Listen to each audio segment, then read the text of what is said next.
La vie devant soi sur Europe 1.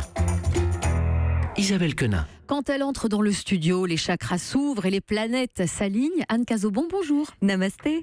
Alors, Namasté du mercredi, on s'occupe des petits. Mais oui, des petits, des moyens, des ados, mais surtout du lien que l'on tisse avec eux. Ce lien que l'on sait essentiel, crucial, voire déterminant dans la manière dont ils aborderont leur vie plus tard. Ah bah si, regardez bien, regardez comment ces liens avec papa ou maman que vous avez développés ont une incidence très forte aujourd'hui dans votre vie personnelle, professionnelle, sociale et à n'en pas douter, parentale, et que ces liens soient dysfonctionnels, distordus ou au contraire nourrissants, c'est tout ce qu'on vous souhaite en tout cas, eh bien nous, dans Antidote, le mercredi, on essaye ensemble d'éviter de refourguer la patate chaude à sa descendance. Oui, si on peut épargner la chair de votre chair pour le bien de l'humanité et le salut de tous, hein.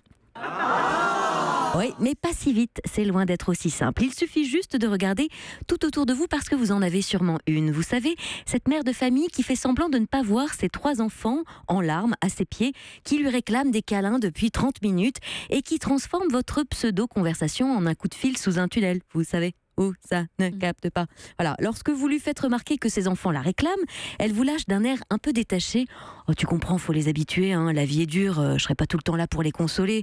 Donc faut qu'ils s'endurcissent, hein, je veux pas en faire des mauviettes. C'est pas possible, ça peut exister? Eh oui, c'est là, partout, tout autour de vous. C'est dans ces moments-là, justement, qu'on va surtout pas hésiter à se replonger dans le livre d'une femme importante en éducation bienveillante, Catherine Guéguin, Vivre heureux avec son enfant, livre dans lequel elle répète que trop de câlins n'ont jamais fait des enfants gâtés, que beaucoup d'adultes, beaucoup de parents pensent qu'il ne faut pas trop porter, trop câliner, trop écouter, trop consoler les enfants et que ça va les couper de leur autonomie. Sauf que Catherine Guéguin, elle, nous répète que les enfants ont un besoin vital et dans besoin vital, il y a vital, de protection, d'amour, de proximité, de présence, qui va leur constituer un socle de sécurité sur lequel ils vont pouvoir se construire, s'appuyer quand la vie leur enverra des épreuves à la figure, et croyez-moi, bien assez tôt. Alors peut-être qu'également autour de vous, il y a cette femme qui réclame des câlins à son enfant, cette tante qui commande des bisous à son neveu ou ce grand-père qui carbure au chantage affectif et qui marchande des câlins contre des tours de manège. Voyons, rien qu'un petit bisou.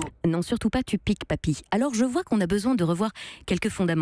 L'adulte est, par définition, à l'âge adulte. Sauf que quand il réclame un câlin, c'est son enfant intérieur qui parle. Oui, parce que peut-être que lui a manqué de câlin, de contact en tant qu'enfant. Sauf que cette histoire-là, elle n'a rien à voir avec son fils de 3 ans qui joue aux voitures, là devant lui, et qui a moyennement envie, croyez-moi, qu'on ouvre pour lui le chapitre du parent immature et enfant adulte. Oui, demander un câlin ou en proposer un, ça n'est pas du tout la même chose. Tu fais un câlin à maman? Non? Oh, t'es pas gentil. Ça n'est pas du tout la même chose que est-ce que tu as besoin d'un câlin? Pour Catherine Guéguin, proposer un câlin à un enfant qui souffre, qui s'est fait mal, qui est en colère, qui est fatigué ou qui est sous stress, c'est lui transmettre qu'être attentif aux souffrances des autres, même quand elles sont bénignes, fait partie de notre humanité.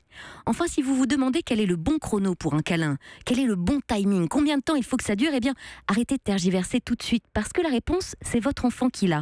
Je me souviens de cette thérapeute qui disait que le temps idéal d'un câlin, c'était d'attendre que votre enfant se détache le premier, qu'il prenne tout le temps dont il a besoin pour se recharger dans les bras du parent, de gagner en sécurité, en protection, d'aller puiser tout ce dont il aura besoin plus tard pour ensuite retourner jouer et peut-être laisser le parent à son sentiment d'abandon qu'il pourra travailler alors en thérapie puisque ça ne parle que de lui.